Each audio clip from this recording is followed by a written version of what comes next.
कुछ लोग केवल कहानी बनकर रहते हैं, कुछ किस्से हो जाते हैं, लेकिन कुछ कथा बन जाते हैं। संकीर्णताओं का जिन्होंने त्याग किया वो कथा बन गए, जो सिद्धांतों के साथ रहे वो सिद्धांत बन गए, कुछ मूल्य बन गए, कुछ मानक बन गए, कुछ परंपरा बन गए, कुछ दृष्टांत बन गए।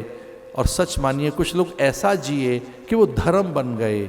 लोगों ने कहना आरंभ किया, धम्मम शरणम गच्छामि, बुद्धम शरणम गच्छामि, संघम शरणम गच्छामि। हम संघ की शरण में चले, आओ बुद्ध की शरण में चले। और बुद्ध कौन है? बोले धर्म है बुद्ध, आओ बुद्ध की शरण में चले, आओ भगवान की शरण में चले। तो जब आप अपनी संकीर्णताओं को त्याग देते हैं, आपकी ऐषणाएं आपसे मुक्त हो जाएं, केवल अपने परिवार की चिंता से ही उसी में उलझ के न रहें, जब आप समाज के लिए जीने लगें तब आप सिद्धांत बन जाते हैं। एक और मेरा अनुभव है, कभी कोई व्यक्ति अच्छे कार्य कर रहा हो, लोकोपयोगी कार्य, पारमार्थिक कार्य, सत्कर्म में संलग्नता उसकी सिद्ध हो जाए, तब व्यक्ति व्यक्ति नहीं रहता, वो संस्था बन जाता है।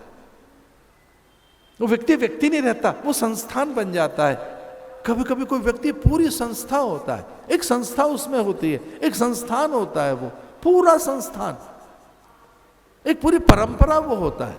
उसे याद करके परंपरा याद आती है, उसे याद करके दृष्टांत याद आते हैं, या कि वो दृष्टांत ही बन जाता है, वो कथानक बन जाएगा, वो धर्म बन जाएगा, वो मूल्य बन जाएगा, वो मानक बन जाता है, वो आदर्श बन जाता है। मैं ऐसा कहकर तो निराश नहीं करूंगा आपको और अपने मन को, पर हाँ है तो सही ऐसा कि आदर्शों का अभाव तो है, आदर्शों का अभाव तो है कि किनको फॉलो करें। फॉलोअर्स तो बहुत हैं, पर फॉलो किसको करें, अनुगमन किसका करें, अनुसरण किसका करें, अनुवर्तन किसका करें, अनुयायी किसके बने।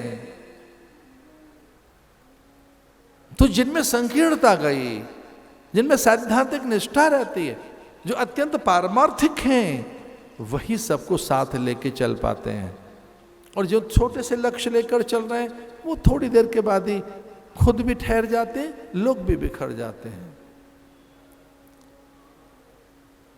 मेरा एक मन कहता है ये बात कहने के लिए, अगर संतों के पास रहोगे तो ग्रंथ बन जाओगे, कहानी किस्सा नहीं है। उपन्यास तो कैसे ही पढ़े जाएं। मैं बचपन में बहुत छोटा था तो मैं उपन्यास पढ़ता था, और हाँ उपन्यास लिखे भी हैं। मैं तो जब पढ़ने गया जयपुर तो वहाँ मैंने कुछ कहानियाँ लिखी और कहानियाँ मेरी बिकी, मतलब बेची, तो मुझे लाभ भी मिला बचपन में। कहानियाँ पढ़ी भी हैं और कहानियाँ लिखी भी हैं, इतिहास पढ़ा भी है, सुना भी है। लेकिन एक बात कहनी है, कुछ लोग इतिहास सुनने वाले होते हैं, कुछ लोग इतिहास सुनाने वाले होते हैं, पर चुपके चुपके कुछ लोग इतिहास बन रहे होते हैं, चुपके चुपके। कुछ लोग कथा बन रहे होते हैं, मंत्र बन रहे होते हैं।